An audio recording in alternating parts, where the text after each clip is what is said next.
गणेश मूर्ति को अति सुंदर भाव में गढ़वे व्यस्त शिल्पी आउ 2 दिन पर श्री गणेश पूजा प्रति जगह पूजा पाइबे श्री गणेश से प्रति जगह शिल्पी माने मूर्ति गुड़ी को शेष स्पर्श देवारे मग्न थिबा बेले आम चैनल पक्षर पुरी जिला कृष्ण प्रसाद ब्लॉक कुकुरापुर ग्रामर मूर्ति कारीगर वासुदेव मुदुली द्वारा निर्मित मूर्ति खला निकट में पहुंची ଏହି ମୂର୍ତ୍ତି ତିଆରି କରିବାରେ ବାସୁଦେବଙ୍କୁ ତାଙ୍କ ସ୍ତ୍ରୀ ଝୁନାମଣି ମୁଦୁଲି ବାପା ଜୁଜୁ ମୁଦୁଲି ମା ରାଣୀ ମୁଦୁଲି ଏବଂ ପୁତ୍ର ଧନଞ୍ଜୟ ମୁଦୁଲି ସାହାଯ୍ୟ କରିଛନ୍ତି।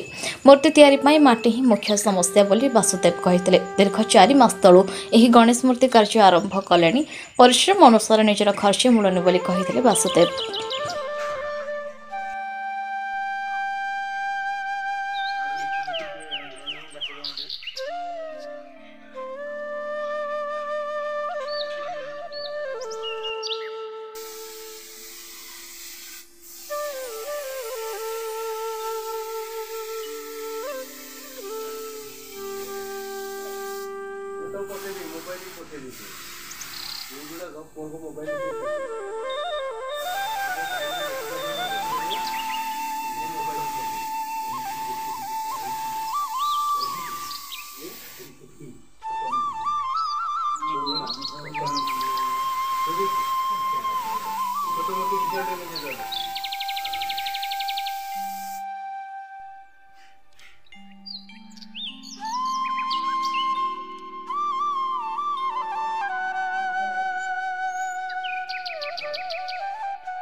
झुनामणि मुदुली आज्ञा आपण स्वामी जो गणेश मूर्ति कर तो सी कहले आपण ताको मूर्ति रे सहाय्य करछन की प्रकार आपण सहाय्य करछन तांको संगे मिसिकी आम करछु आमर जोटा आम करिया कर्तव्य से हम कहले आम करछु किंतु सी अधिक आम आपण विवाह केते वर्ष लानी 15 वर्ष तो 15 वर्ष पूर्व जो छोट छोट मूर्ति आगुर करथले बर्तन छोट मूर्ति देखिया मिलुनी तो कोन पे से छोट मूर्ति करा जाउ नै छोट मूर्ति होउचे आज्ञा ना ना जोड़ा स्कूल कॉलेज पे दरकार होता तो बर्तमान प्यारिश मूर्ति आसी पहुंची जा द्वारा आपनकर व्यापार घाटा देखा मिलूँ तो आप छोट मूर्ति से करना ना आउ कौन असुविधा नहीं आज्ञा असुविधा नहीं सी तो कर मूर्ति करना आम तो मट्टी काम मट्टी काम कर जो मट्टी काम कर 4 मास आगुरी आप स्वामी सहित रही काम कर तो गणेश मूर्ति हो कि जेकोसी खुदुरखुणी मूर्ति हो आप जो कर खुशी अनुभव कर बहुत खुशी हो लोक भी बहुत खुशी होती आमठू नहीं कि दे आम कर लोक भी आसिक पाखापाखि सब सुविधा मिलूँ आम पाखु से नौकरी आम उपर बहुत खुशी आम भी बहुत खुशी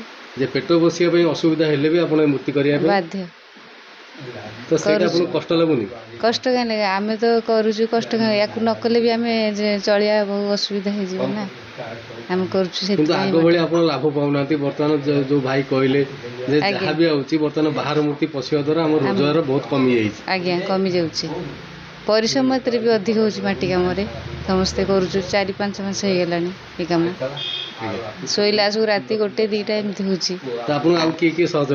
हाँ बापा बोऊ तापर आम पुओ तापर आम नाना अच्छा स्वामी आमठू किंतु स्वामी अधिक बहुत परिश्रम कर टोटल परिवार मूर्ति काम लगी आज्ञा ଟୋଟାଲ ସେ ଆମଠୁ ଆମ ସ୍ୱାମୀ ଅଧିକ ସେ କରୁଛନ୍ତି। ସେମାନେ ଶୋଇଲା ଆସୁ 2ଟା 3ଟା ରାତି ହେଉଛି। ତ ପିଲାମାନେ କିଛି ସହଯୋଗ କରୁଛନ୍ତି? ଆଜ୍ଞା ପୁଅ ପାଠ ପଢୁଛି, କହିଲେ ବି ଯୋଉ କାମ ପୁଅ କରିଦଉଛି। କଣ ଜାଣିଛନ୍ତି ସବୁ? ଏବେ ଟିକେ ଟିକେ କରୁଛନ୍ତି। କେତେ ବୟସ? ଯାହା 12 ବର୍ଷ ପୁଅକୁ।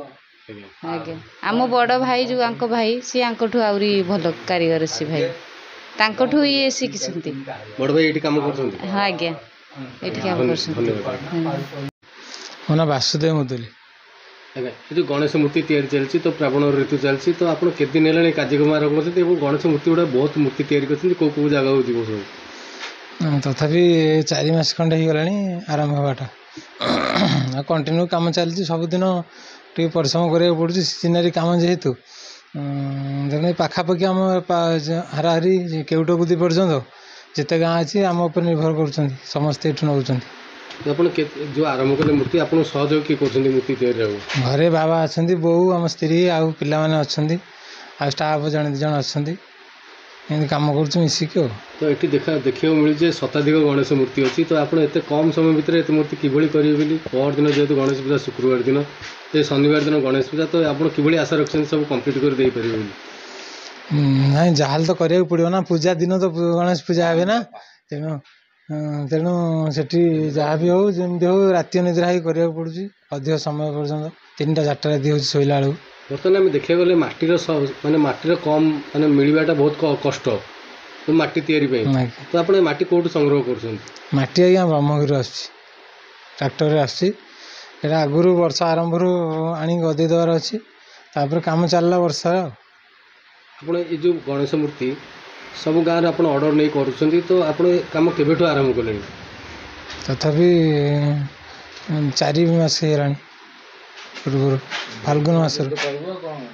ଯେତିକି ଗଣେଶ ଆପଣଙ୍କର ବର୍ତ୍ତମାନ ମୂର୍ତ୍ତି ଅଛନ୍ତି, ତ ଆପଣ ଏଇଟା ଗଣେଶ ପୂଜା ସୁଦ୍ଧା କମ୍ପ୍ଲିଟ୍ କରି ଦେଇଦେବେ ବୋଲି ଆଶା ରଖିଛନ୍ତି? ଆଜ୍ଞା ଆଜ୍ଞା, ଗଣେଶ ପୂଜା ପୂର୍ବରୁ ସମସ୍ତେ ପାଇବେ। ଆପଣଙ୍କୁ ଏ କାମରେ ଆଉ କିଏ କିଏ ସହଯୋଗ କରୁଛନ୍ତି ସମସ୍ତେ? ଘରେ ବାପା, ବୋଉ, ଆମ ସ୍ତ୍ରୀ, ପିଲାମାନେ ଆଉ 2 ଜଣ ଷ୍ଟାଫ୍ ଅଛନ୍ତି, ସମସ୍ତଙ୍କ ସହଯୋଗରେ ହେଉଛି ଆଉ। ଯେହେତୁ ମାଟି ମିଳିବା ବହୁତ କଷ୍ଟକର ହେଉଛି, ତ ଆପଣ କିଭଳି ମାଟି ସଂଗ୍ରହ କରୁଛନ୍ତି? ବ୍ରହ୍ମଗିରି କେଉଁ ରେଟ୍ରେ ମାଟି ଆଣୁଛନ୍ତି? ଆପଣ ଯେଉଁ ମୂର୍ତ୍ତି କରୁଛନ୍ତି, ତ ଆପଣଙ୍କର ଯେଉଁ ଦାମ୍, ଠିକ୍ ଦାମ୍ ଆପଣଙ୍କୁ ମିଳୁଛି ନା ନାହିଁ, ନା ଆପଣ ଲସ୍ର ସାମ୍ନା କରୁଛନ୍ତି?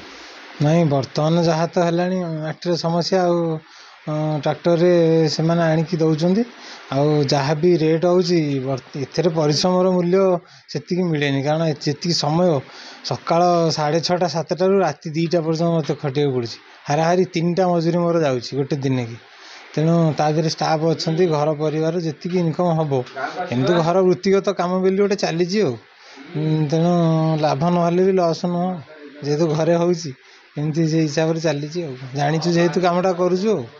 ଆଗକୁ ଆପଣ କ'ଣ ଚାହୁଁଛନ୍ତି? ଆପଣ ମାଟିର ସୁବିଧା ଦରକାର ନା ସାହାଯ୍ୟ ଦରକାର, କ'ଣ ଚାହୁଁଛନ୍ତି ଆପଣ? ନା ମାଟିର ସୁବିଧା ତ ଆଗୁଆ ଦରକାର, କାରଣ ମାଟି ବି ବିଲ ଯାହାର ସିଏ ବି ମାଟି ପାଇଁ ପଇସା ନେଉଛନ୍ତି, ଗାଡ଼ି ଭଡ଼ା ରହୁଛି, JCB ବାଲା ନେଉଛନ୍ତି, ଏଠିକି ଆସିକି ପହଞ୍ଚିବା ବି ଅସୁବିଧା ହେଉଛି। ବ୍ରହ୍ମଗିରିରେ ଏଠୁ 20 କିଲୋମିଟର ଦୂରରୁ ମାଟି ଆସୁଛି, ତେଣୁ ଆମ ଗାଁ ସାରା ସମସ୍ତେ ଆମ ମୁଦୁଲି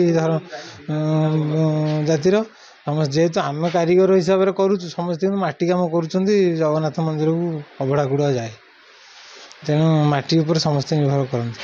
ମାଟିର ଯେଉଁ ବର୍ତ୍ତମାନ ଯେଉଁ ଅସୁବିଧା ଦେଖିବାକୁ ମିଳୁଛି, ମାଟି ମିଳୁନି, ତ ଆପଣ କିଭଳି ଆଶା ରଖିଛନ୍ତି ଆଗକୁ ଏ କାମ କିଭଳି? ନାଇଁ ଆଗକୁ ମାଟି ତ କଷ୍ଟ ହେଇଯିବ, କାରଣ ଯେଉଁମାନେ ମାଟି ଦେଉଛନ୍ତି ସେମାନେ ବି କ୍ରମଶଃ ତାର ମାଟିର ଦାମ୍ ବି ବଢ଼େଇ ଦେଉଛନ୍ତି। ବର୍ତ୍ତମାନ 5,000ରେ ପଡ଼ୁଛି ଗୋଟେ ଟ୍ରିପ୍ ମାଟି ଏଠିକି ଆଣିକି ପହଞ୍ଚିବାକୁ। ଏଠି ଆଉ ଗୋଟେ ଦେଖିବାକୁ ମିଳୁଛି ଯେ ବାହାର ମୂର୍ତ୍ତି ବହୁତ ଆସି ବିକ୍ରି ହେଉଛି, ତ ଏହା ଆପଣଙ୍କର ଏ ଯେଉଁ ମୂର୍ତ୍ତି ତିଆରି ଉପରେ କିଛି ବାଧା ସୃଷ୍ଟି କରୁଛି କି? ନିଶ୍ଚିତ କରୁଛି ମଧ୍ୟ, କାରଣ ବାହାର ଯେଉଁମାନେ କାରିଗର ଅଛନ୍ତି ସେମାନେ କରିଦେଉଛନ୍ତି, ଏଠି ଯେଉଁମାନେ ଅଛନ୍ତି ଆମ ଏରିଆବାସୀ ସେମାନେ ଆଣି ବିକ୍ରି କରିଦେଲେ, ସେମାନେ କିଛି ପଇସା ପାଇଲେ, କିନ୍ତୁ ଆମେ ଯେଉଁ ସ୍ଥାନୀୟ ହିସାବରେ କାରିଗର ହିସାବରେ ଆମର ବିଜନେସ୍ ଆମ ରହୁଛି। ଆଗରୁ ଯେମିତି ଆପଣ ସ୍କୁଲ ମାନଙ୍କୁ ଗଣେଶ ମୂର୍ତ୍ତି ଦେଉଥିଲେ, ତ ସେମାନେ ବର୍ତ୍ତମାନ ବାହାର ମୂର୍ତ୍ତି କିଣି ଦେଉଛନ୍ତି। ଛାଞ୍ଚ ମୂର୍ତ୍ତି ବାହାରୁ ଆସୁଛି, ଯେଉଁଟାକି ହାଲକା ରହୁଛି, ବହୁତ ମାଟି କମ୍ ରହୁଛି, ତ ଆପଣ ତାର କିଛି ସାମ୍ନା କରୁଛନ୍ତି କି? ହଁ ନିଶ୍ଚିତ, କାରଣ ମାଟି ମୂର୍ତ୍ତିଠୁ ସେ ଟିକେ ଆଉ ସାଇନିଂ ରହିବ, ଆଉ ଟିକେ ଫାଇନ୍ ରହିବ, ରଙ୍ଗ ଭଲ ହେବ, ମୂର୍ତ୍ତିର କ୍ଲାରିଟି ଆସିବ ଦେଖିବାକୁ। ମାଟି ଆଉ ପ୍ଲାଷ୍ଟର ପ୍ୟାରିସରେ ଫରକ ନିଶ୍ଚିତ ଅଲଗା, ଆଉ ହାଲକା ବି ରହିବ, ନିଶ୍ଚିତ ଆଟ୍ରାକ୍ଟିଭ୍ ହେବେ। ତ ଆପଣ କି ଅସୁବିଧା ସାମ୍ନା କରୁଛନ୍ତି? ତାର ଅସୁବିଧା କହିଲେ ତାର ଦାମ୍ ଆମ ମାଟି ମୂର୍ତ୍ତି ଠାରୁ ଟିକେ ଅଧିକା ରହିବ, ଆମ ମାଟି ମୂର୍ତ୍ତିଟା ଟିକେ କମ୍ ରହିବ, କାରଣ ମାଟିକି ବି ଯେତେ ସଜେଇଲେ ତାର ମାଟିର ଗୁଣଟା ମାଟି ରହିବ ନା, ତେଣୁ ସେ ତ ପ୍ୟାରିସି ନା, ସେଇଟା ଟିକେ ହାତ ମାରିଦେଲେ ବି ସେ ସାଙ୍ଗେ ମୂର୍ତ୍ତି ଯେହେତୁ ମାର୍କେଟକୁ ଆସିଛି ହୁଁ। ତ ଆପଣଙ୍କ ବେପାରରେ ନିଶ୍ଚିନ୍ତ ବାଧା ଆଜ୍ଞା, ଉଠୁଥିବ ବୋଲି ଆମେ ଆଶା କରୁଛୁ। କ'ଣ କହିବେ ଆପଣ? ନାଇଁ ନିଶ୍ଚିତ, ଯାହା ବି ହଉ ମାଟି କାମ ଯେହେତୁ ଆମେ ଜାଣିଛୁ କରିବୁ, ଯାହା ରେଟ୍ ହେଲେ ବି ତାକୁ ବିକିବୁ। ଆଉ କ'ଣ କରିବୁ ଆଜ୍ଞା, ଯେହେତୁ ଆମ ସେଇଥିରୁ ପରିବାର ଚଳଉଛୁ, କେମିତି ଆଉ କରିବାକୁ ତ ବାଧ୍ୟ ହବୁ ନା, ଆଉ ତ କିଛି ସାଧନ ନାହିଁ। ଆଜ୍ଞା ଆଜ୍ଞା ଧନ୍ୟବାଦ। ଆଜ୍ଞା। ପୁରୀରୁ ରମେଶ ସାହୁଙ୍କ ରିପୋର୍ଟ, ନ୍ୟୁଜ୍ ଉପାନ୍ତ ଖବର।